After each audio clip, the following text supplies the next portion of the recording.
इनसे कागज मांग लिए तो ये इधर उधर भाग गए। ये आदिल हसन, ये एमएम 3000 करोड़ स्क्रीन पे दिखाइए पूरी खबर, ये पूरी खबर स्क्रीन पे दिखाइए, ये खबर स्क्रीन पे दिखाइए।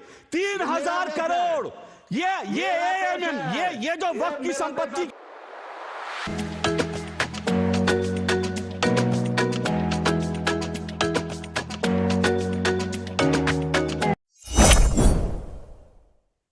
आपने देखा दूरदर्शन के राष्ट्रीय चैनल पर एंकर अशोक श्रीवास्तव के लिए एआईएमआईएम का प्रवक्ता आदिल कह रहा है कि आपके बाप का देश है, आपके बाप की औकात है हमसे ये कहने के लिए कि कागज दिखाओ। आपके बाप का देश है? नहीं, ये हमारे बाप दादों का देश है। और जब वह ऐसा कहता है तो उसका मतलब साफ है कि जो मुगल हैं, औरंगजेब हैं, बाबर हैं, गजनी और गोरी हैं, वो उसके बाप दादे हैं, क्योंकि उन्होंने भारत पर बलात् कब्जा किया था। इतने अत्याचार हिंदुओं पर किए थे। और उस कालखंड में जो मुस्लिम आक्रांताओं का कालखंड था, उसमें लगभग 8 करोड़ हिंदुओं का नरसंहार हुआ, जो पृथ्वी पर मानव सभ्यता का सबसे बड़ा नरसंहार है। और दुर्भाग्य से इसका वर्णन किसी भारतीय इतिहास में तो नहीं मिलता। अगर आप यूरोप और अमेरिका के कुछ स्वतंत्र इतिहासकारों की किताबें देखें तो उसमें इनका वर्णन दिया है और टोटल कैलकुलेशन दी हुई कि कैसे 8 करोड़ हिंदुओं का नरसंहार हुआ। और दुर्भाग्य से हिंदू भी इसे नहीं जानते हैं। और जब इस बहस में वक्फ बोर्ड की बहस हो रही है और ये कहने का मतलब क्या है कि यह हमारे बाप दादों का देश है, तो आप समझ सकते हैं कि गजवाए हिंद की नींव कितनी गहराई से पड़ी हुई है भारत में। और आजकल के जो हिंदू हैं वो भाईचारा में व्यस्त हैं कि ऐसा हो जाएगा। कुछ तो राजनीतिक पार्टियां हैं पूरी तरह से तुष्टीकरण के काम में लगी हुई हैं। और जो व्यक्ति राष्ट्रीय चैनल पर इस तरह की बातें कर सकता है, वो बाद में कैसी बातें करता होगा देखा जा सकता है। वक्फ बोर्ड क्या लैंड माफिया बन गया है? उत्तर प्रदेश के मुख्यमंत्री योगी आदित्यनाथ ने वक्फ बोर्ड पर एक बड़ा हमला किया। उन्होंने कहा कि ये जो लैंड माफिया बन गया, अवैध रूप से जमीनों पर कब्जा करता है।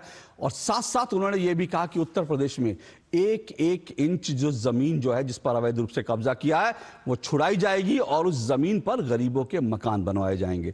एक आईजी और कमिश्नर लेवल का एक एसआईटी बना दीजिए, जितनी भी वक्फ की जमीन जो इंक्रोच है उसको छुड़वा दीजिए। इसमें योगी आदित्यनाथ इतनी देरी क्यों कर रहे हैं? वक्फ की जो जमीन है, देश का सबसे बड़ा उद्योगपति वक्फ की जमीन को कब्जा किए हुए हैं। आप जागो आगा खान इसमें कोई सच्चाई नहीं जानती है। इसमें कोई बोलिए उसको भी छुड़वा दे, हम बहुत उनका शुक्रगुजार रहेंगे। और आप ही बोलिए उन्हीं का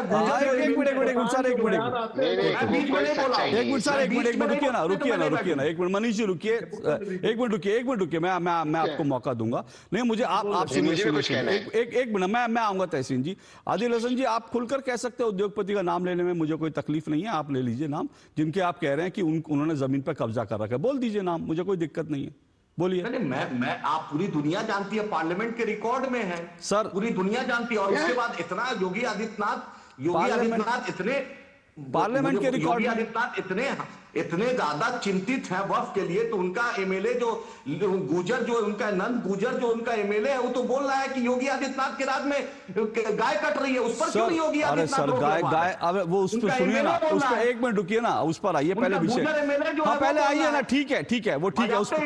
अरे सुनिए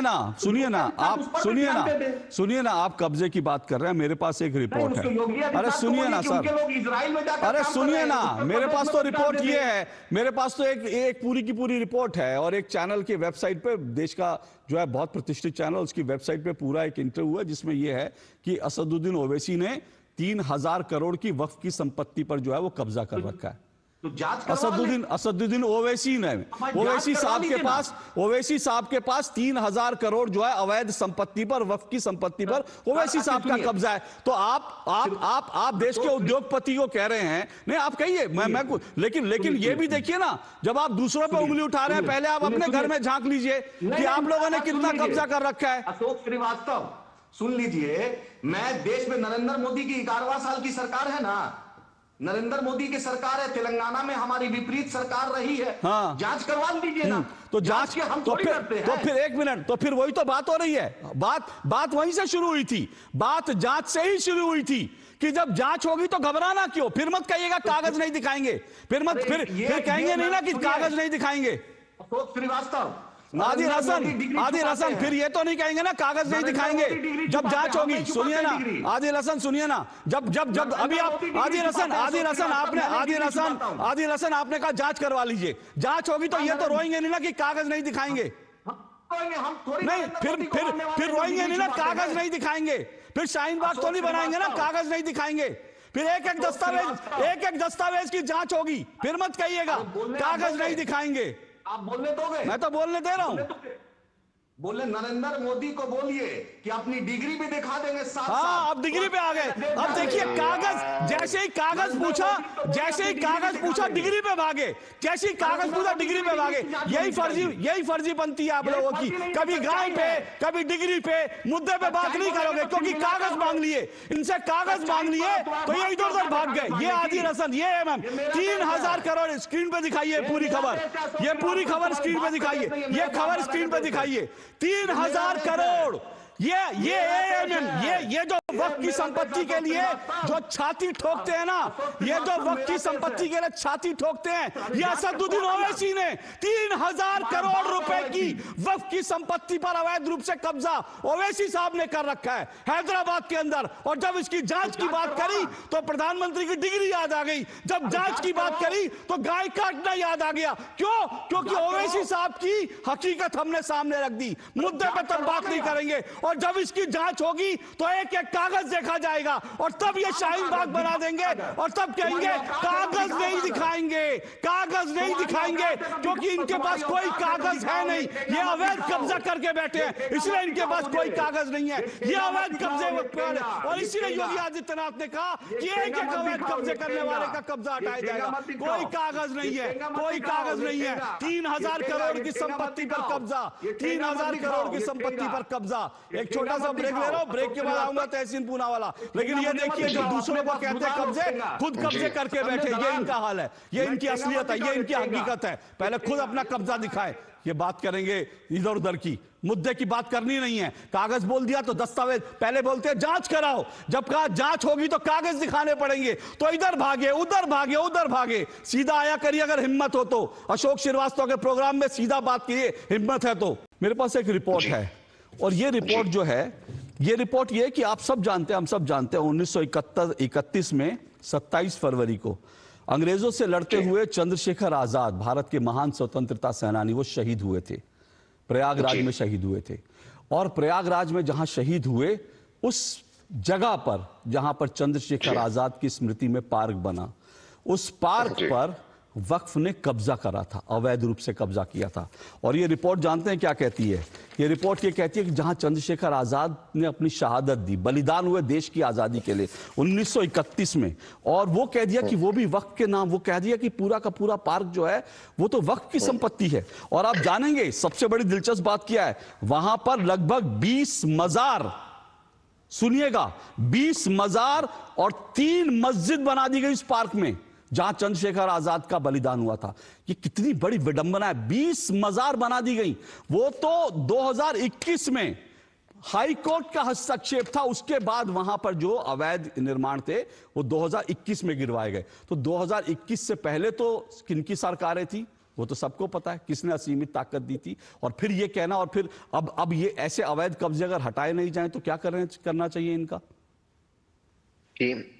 इस केस के बारे में मैं थोड़ा सा जानता हूँ, इस पर्टिकुलर केस में, क्योंकि माननीय हाई कोर्ट गया था, इलाहाबाद बेंच पे गया था, ये मैटर इलाहाबाद हाई कोर्ट का जजमेंट थी। वहां पे वर्तमान सरकार, मैं 2021 की बात कर रहा हूँ, आप बता देना कौन सी सरकार थी, उन्होंने वक्फ बोर्ड का साथ दिया। अब आप देखिए, सरकार का एक डिपार्टमेंट ये कहता है, एक डिपार्टमेंट वो कहता है, तो सरकार ही दोनों वकील लगते, सरकार ही ये वो नूरा कुश्ती होती ना, सरकार ही। आप कह रहे हैं 2021 में सरकार ने कहा कि ये वक्फ की जमीन है चंद्रशेखर आजाद पार्क। वक्फ को भी सरकार ने रिप्रेजेंट किया, दूसरी साइड को भी सरकार ने रिप्रेजेंट किया। हाँ? सरकार नूरा कुश्ती कर रही है। मैं कह रहा हूं आपको, वक्फ कहां से अपना लॉयर लाएगा? सरकार ने ही दिया, सरकार दोनों साइड से लड़ती है। मैं वही आपको बता रहा हूं। मैं आपसे क्या कह रहा हूं कि देखिए, मैं नहीं जानता हूं कितनी जमीन है वक्फ के पास, लेकिन ये बात तो सही है कि मुसलमान मुसलमान इस देश में काफी पीड़ित और काफी गरीब है, इसमें there is no two veg.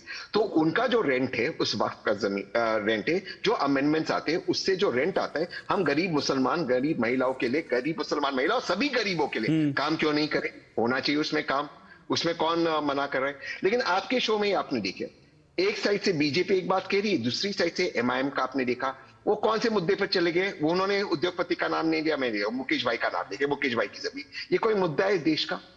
ये कोई मुद्दा ही नहीं मुद्दा है। पर ये क्यों ये कर रहे हैं? ये क्यों कर रहे हैं? क्योंकि पोलराइजेशन से फायदा होगा। हमारे पिताजी की रुकिए आदिल हसन आपके बीच में बोले थे, मैंने उनको रोक दिया था।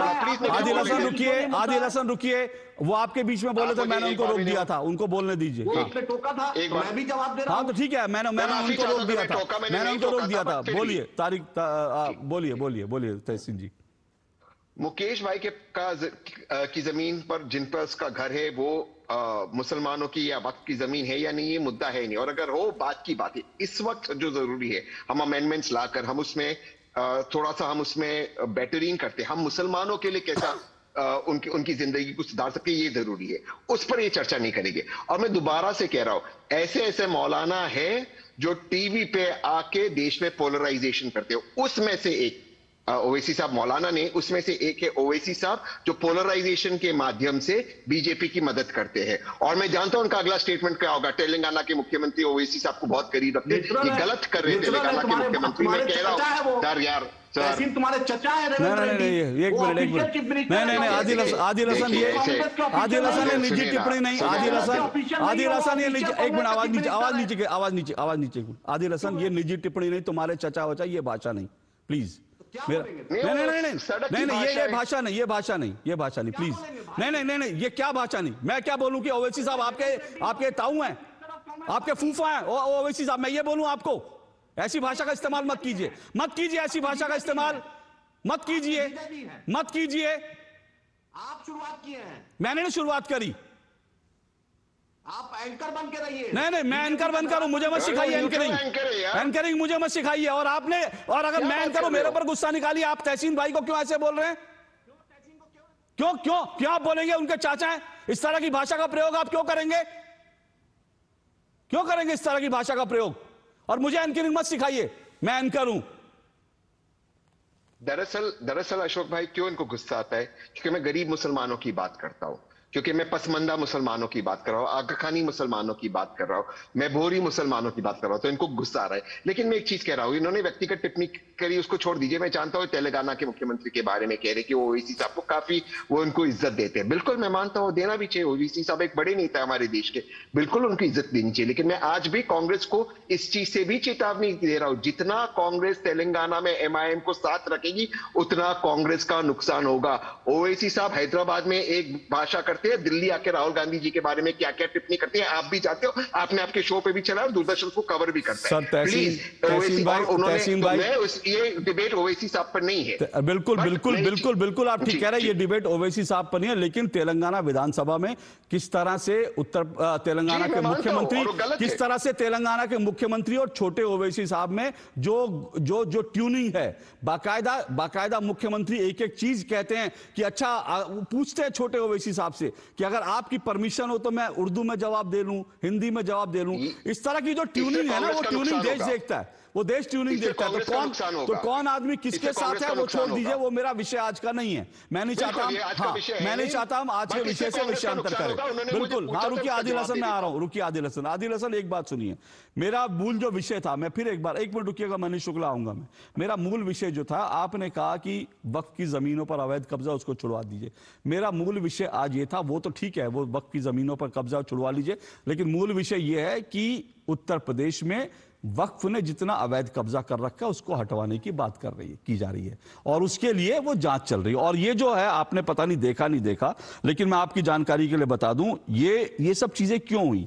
अभी जो संबल के बारे में जो रिपोर्ट आई, एक अखबार ने बाकायदा वहां जाकर ग्राउंड रिपोर्ट करी, और संबल में जो 20 संपत्तियां बताई गई कि वक्फ की है, जिसमें प्राचीन कल्की मंदिर जो है, जो शास्त्रों में जिस कल्की मंदिर का जिक्र है उसको बता दिया, पोस्ट ऑफिस बता दिया, थाना बता दिया। और जब उस सबकी कैलकुलेशन की गई तो जितना बड़ा संबल है वो कैलकुलेशन संबल से कहीं ज्यादा, मतलब संबल है 5 जो है वर्ग किलोमीटर में, तो उसको जो है 7 वर्ग किलोमीटर में बता दिया संबल। तो ये सब चीजें जब सामने आएंगी तो इस पर डिबेट होगी, इस पर सवाल उठेंगे ना। बोलिए। देखिए अशोक जी, रेवंत रेड्डी साहब ऑफिशियल चीफ मिनिस्टर हैं कांग्रेस पार्टी के। रेवंत रेड्डी साहब बैरिस्टर असदुद्दीन ओवैसी साहब और अकबर साहब के बारे में क्या बोलते हैं, यानी वो कांग्रेस के चीफ मिनिस्टर का स्टैंड है। तहसीन पूनावाला अनऑफिशियल स्पोक्स पर्सन है कांग्रेस का, तो कांग्रेस का आप ऑफिशियल स्टैंड मानिएगा कि तहसीन का बात मानिएगा? सर सुनिए, आप ये बैरिस्टर साहब को बोले, सर सुनिए, एक मिनट,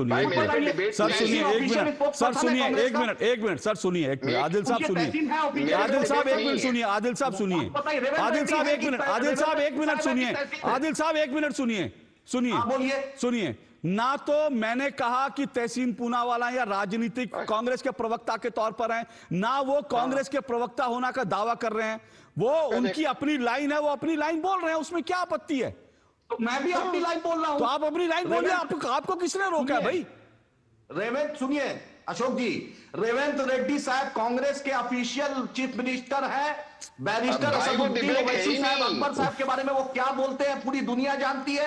आप ही बताइए, चीफ मिनिस्टर बात सही है कि ये की बात सही है? अरे भाई फिर वही बात कर रही है। आज का विषय नहीं है आदिल हसन जी, मेरा निवेदन है, विषय नहीं है। मैं आ रहा हूं मनीष जी, एक आज का विषय नहीं है, विषय पर आ जाए, विषय पर आ जाए, विषय पर। ये निवेदन है, आगा खान मनीष जी एक मिनट, आगा खान वक्त की प्रॉपर्टी इस देश के सबसे बड़े उद्योगपति मुकेश अंबानी जी ने कब्जा किया हुआ है, और कांग्रेस के राज में वहां का सीईओ ने रिपोर्ट दिया था, जो वक्फ बोर्ड का सीईओ है, कांग्रेस पार्टी के जो वक्फ मिनिस्टर थे उनके वक्त सीईओ थे, उन्होंने टेबल पर विधानसभा में उसको पटल पर नहीं रखा। और वक्फ की जितनी भी प्रॉपर्टी है, सुनिए सर, मैं आ रहा हूं सर, सुनिए, मैं आ रहा हूं, सुनिए, एक मिनट सुनिए, मेरी बात सुनिए सर, एक मिनट तहसीन जी। मेरा विषय आज का उत्तर प्रदेश के कंटेक्स्ट में था। अभी इस देश में जो वक्फ बोर्ड संशोधन कानून है वो जेपीसी में है, उसमें ओवैसी साहब भी मेंबर हैं, बाकी लोग भी मेंबर हैं। और एक मिनट सर, तहसीन जी एक मिनट। और ये जो अंबानी की प्रॉपर्टी, इसकी प्रॉपर्टी, उसकी प्रॉपर्टी महाराष्ट्र में, बाकी देश के हिस्सों में, इस पर बहुत डिबेट हो चुकी है, अभी भी चलती रहेगी, आगे भी चलेगी।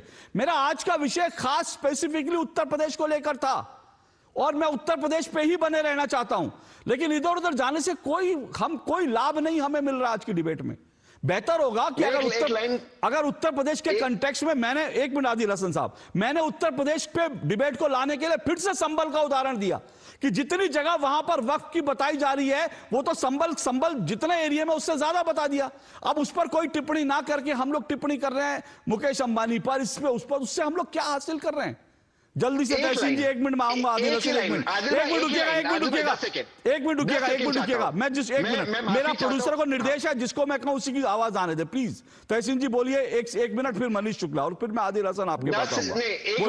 20 सेकंड लूंगा। मैं माफी चाहता हूं, मैं दोबारा से मुंबई और मुकेश अंबानी पे जाता हूं। माननीय ओवैसी साहब मेंबर ऑफ पार्लियामेंट है, जेपीसी के वक्त में वे मेंबरान है। प्लीज आप वहां से सेक्रेटरी को समन करते हैं, आप दिखा दीजिए दस्तावेज, उनके पास भी अधिकार है। कोई ऐसे दस्तावेज नहीं, यहाँ आकर टीवी पे आप किसी के बारे में। ठीक है सर, मैं फिर कह रहा हूँ, ये विषय पे मैं नहीं जाना चाहता, विषय नहीं है आज का, मुझे नहीं, ठीक है, मुझे ऐसा नहीं है कि मुझे किसी उद्योगपति से डर लगता है। आप लोगों ने जितनी चर्चा कर ली, वो जो होगा उस पर आगे चलेंगे। और किसी दिन जब हम पूरे देश के वक्फ संशोधन कानून पर बात करेंगे तो उस दिन इस पर भी खुलकर चर्चा कीजिए, मुझे कोई एतराज नहीं है। मनीष शुक्ला बोलिए, उत्तर प्रदेश पे रहिए प्लीज। मनीष शुक्ला। नहीं अशोक जी, मैंने अपने पहले वक्तव्य में उत्तर प्रदेश केंद्रित ही बोला, लेकिन 30 मिनट लगातार आप लोगों ने एक विषय उठाया। देखिए, आपके लिए ब्रेकिंग न्यूज है। ऑफिशियल प्रवक्ता एआईएमआईएम ने कह दिया कि तेलंगाना में कांग्रेस और एआईएमआईएम एक है। ये बात तो हम लोग बहुत पहले से कहते हैं कि मुस्लिम परस्ती की राजनीति दोनों दल करते हैं, दोनों एक है चरित्र से, और तेलंगाना की विधानसभा में ये स्पष्ट देखा जा सकता है। मैं उत्तर प्रदेश पे आता हूं, क्योंकि ये ब्रेकिंग न्यूज इस पर कहना जरूरी था। और आप चूंकि किसी चैनल पे अधिकृत प्रवक्ता ने अभी तक इस तरह की बात नहीं कही थी, इन्होंने मान लिया। देखिए, संभल में जो चौकी का निर्माण हो रहा था, जिसको लेकर वक्फ का दावा हुआ था, और ओवैसी ने हैदराबाद से कागज लहराए थे कि ये वक्फ की संख्या नंबर 40 की जमीन है, उसकी जांच हुई, जांच में वो गलत पाई गई। तो तमाम इस तरह की चीजें हैं, और इसीलिए उत्तर प्रदेश सरकार ने अपने वक्फ अधिनियम में संशोधन किया है। और उसको इस आवरण में छिपाना कि ये सरकारी बोर्ड होता है और वकील को पैसा देता है, ये भी गलत बात है। वक्फ बोर्ड का जो मुकदमा लड़ा जाता है उसका पैसा, उसका पेमेंट वक्फ बोर्ड करता है, न कि सरकार करती है, जो अपनी अर्निंग उनकी उसके अनुसार करते हैं। तो जो चंद्रशेखर आजाद जी की जो जन्म जहां मृत्यु हुई थी उनकी, जहां उनकी शहादत हुई थी, जिसको पहले अल्फ्रेड पार्क कहते थे कांग्रेस के जमाने में, जिसको भारतीय जनता पार्टी की सरकार ने चंद्रशेखर आजाद पार्क का यूनिवर्सिटी के साइंस फैकल्टी के पीछे उसमें जो अवैध निर्माण था वो हटे, इसके लिए उत्तर प्रदेश सरकार ने हाई कोर्ट इलाहाबाद में, सुप्रीम कोर्ट में पैरवी की। पैरवी करने के बाद वो हटा, और मुख्यमंत्री जी का विजन क्लियर है, अगर आपका है तो आपको, लेकिन अगर आपने कब्जा कर रखा है, इसीलिए संशोधन किया गया अशोक जी, कि जिससे राजस्व की जांच हो। ये कांग्रेस ने इतना पाप किया है, इतनी शक्ति दे रखी थी इन बोर्डों को कि अगर उंगली रख दे कि अशोक जी आपका घर है, आपको तो पता ही है, आप पत्रकार है, तो आपको ये सिद्ध करना है कि नहीं जी ये मेरा मकान है। कागज उनको नहीं दिखाना है, कागज आपको दिखाना है। और अपील कहाँ करना है? वक्फ बोर्ड का जो प्राधिकरण होता, अधिकरण होता है, वहां जाके दिखाना है। माननीय न्यायालय में जाने की भी अधिकार छीन लिया गया था। ये पाप कांग्रेस ने किया था। इस पाप को हटाने के लिए अधिनियम में संशोधन जेपीसी के सामने और उत्तर प्रदेश सरकार ठीक है।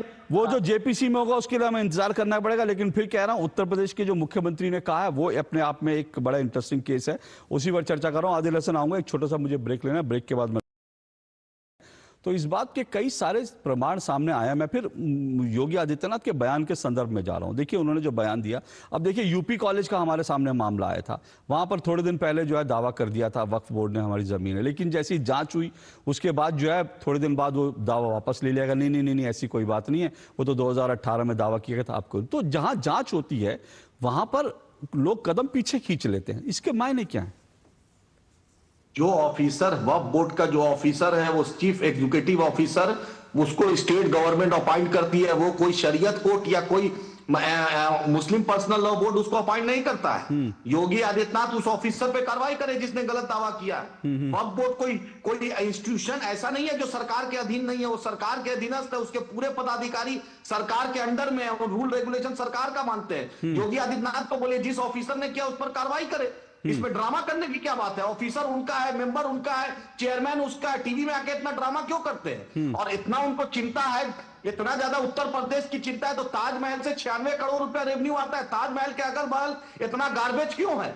क्यों पूरा लगा रहा है? स्वच्छ भारत में सेस लेते हैं, टैक्स लेते हैं, पूरा ताजमहल इतनी बड़ी प्रॉपर्टी है, आप वहां का इनकम लीजिएगा, लेकिन सफाई रखने में अगल बगल में इतनी गंदगी में आपको नहीं दिखता है। ठीक है, आपके यहाँ जो मामला आप बोलिए, योगी आदित्यनाथ को इजराइल जाना पड़ रहा है, वहां पर लोग को नौकरी के लिए, उत्तर प्रदेश में क्यों नहीं नौकरी का व्यवस्था करा रहे हैं? अरे तो इजराइल में कोई नौकरी करेगा तो क्या तकलीफ है भाई? इजराइल में तो अच्छा देश है, अच्छा देश है, इजराइल में लोग जा रहे हैं, इजराइल में जा रहे हैं, अच्छा भविष्य बनाए। लोग अमेरिका में नौकरी करते हैं, लोग जो है सऊदी अरब में करते हैं, लोग दुबई में नौकरी करते हैं, क्या तकलीफ है उससे? कोई इजराइल में नौकरी कर रहा है तो नहीं, तो नौकरी कर रहे हैं तो उससे तकलीफ नहीं होनी चाहिए। रुकिए, ओके, मनीष शुक्ला रिस्पॉन्ड कीजिए, मनीष शुक्ला रिस्पॉन्ड कीजिए। बस एक चीज मैं ये कहना चाहता हूं, देखिए जो बार बार कह रहे हैं कि सरकारी कर्मचारी होते हैं जो दावा कर रहे हैं, ऐसा नहीं होता है। रुकिए आदिल हसन, मेरे पास समय कम है उनका। हाँ, एक व्यक्ति हैदराबाद में खड़ा होके जो कहता है कि हम वकील हैं, फर्जी कागज लहरा कहता है कि चौकी पे वक्फ बोर्ड की है, फर्जी कागज लहरा के ऐसे जैसे लोग टहल रहे हैं जो माहौल को खराब करना चाहते हैं, जो कांग्रेस से मिले हुए हैं और देश का माहौल खराब करना चाहते हैं, प्रदेश का माहौल खराब करना चाहते हैं। ऐसे यूपी कॉलेज में कोई ओवैसी रहा होगा जिसने कागज लहराया होगा? ओके तहसीन जी, सिर्फ 30 सेकंड में आपसे। देखिए फिर कह रहा हूं, संभल का उदाहरण हमारे सामने है कि जहां पर फर्जी दस्तावेज करके दावा कर दिया जाता है, तो इसकी अगर जांच होती है और जांच करके संपत्ति वाप, हालांकि आप पहले भी इसका जो है इसका स्वागत कर चुके हैं, मैं आखिरी में आपसे पूछ रहा हूं, क्या आपको लगता है ये कदम सही दिशा में है?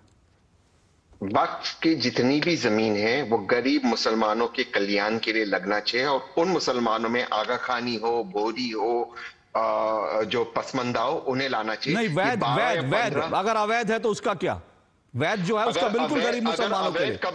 अगर अवैध कब्जा है तो कानूनी तरीके से उसको लेकर गरीब भारतीयों के लिए उस पे घर बनना चाहिए। बहुत बढ़िया बात। किसी के पास भी, चाहे कोई भी धर्म, कोई भी पॉलिटिकल पार्टी, कोई भी हो, उसके पास अवैध जमीन नहीं होनी। ठीक है, बहुत बढ़िया बात। मुझे लगता है इसी पर मुझे इस कार्यक्रम का अंत करना चाहिए। कोई भी अगर अवैध कब्जा है चाहे वो वक्फ के हो, किसी के पास भी हो, तो कानूनी तरीके से उसको जो है वापस लेकर उस पर गरीबों का, गरीब भारतीयों का घर बने, उस पर किसी को तकलीफ नहीं होनी चाहिए। मुझे लगता है इन्हीं शब्दों के साथ बहुत बहुत शुक्रिया मेरे सभी मेहमानों का। लेकिन अंत में एक बात जरूर मैं कहना चाहूंगा, आज जो डिबेट में तारिक खान ने किया, मुझे लगता है कि वक्फ के अवैध कब्जे की तुलना उन्होंने भारत के मंदिरों से की, और इसीलिए मुझे उनको पलट कर जवाब भी देना पड़ा, और मेरे जवाब के बाद वो डिबेट से चले भी गए, क्योंकि वो लगातार जो है अपशब्द बोल रहे थे। उन्होंने लगातार ये कहा कि भारत के मुसलमानों को गैस चैम्बर में, कोई भारत के मुसलमानों को गैस चैम्बर में ना डाल रहा है, ना डालने की बात कर रहा है, ना किसी को ऐसा सोचना चाहिए, ना किसी को ऐसा कहना चाहिए। लेकिन अगर आप वक्फ बोर्ड के अवैध कब्जों की तुलना भारत के मंदिरों से करेंगे तो ये बात कम से कम दो टूक में सहन नहीं होगी, मुंह तोड़ जवाब मिलेगा। उसके बाद आप डिबेट छोड़कर भागिए या रहिए, यह आपकी इच्छा है, लेकिन मुंह तोड़ जवाब जरूर मिलेगा अगर आप भारत के मंदिरों को अवैध कब्जे के साथ तुलना करेंगे तो।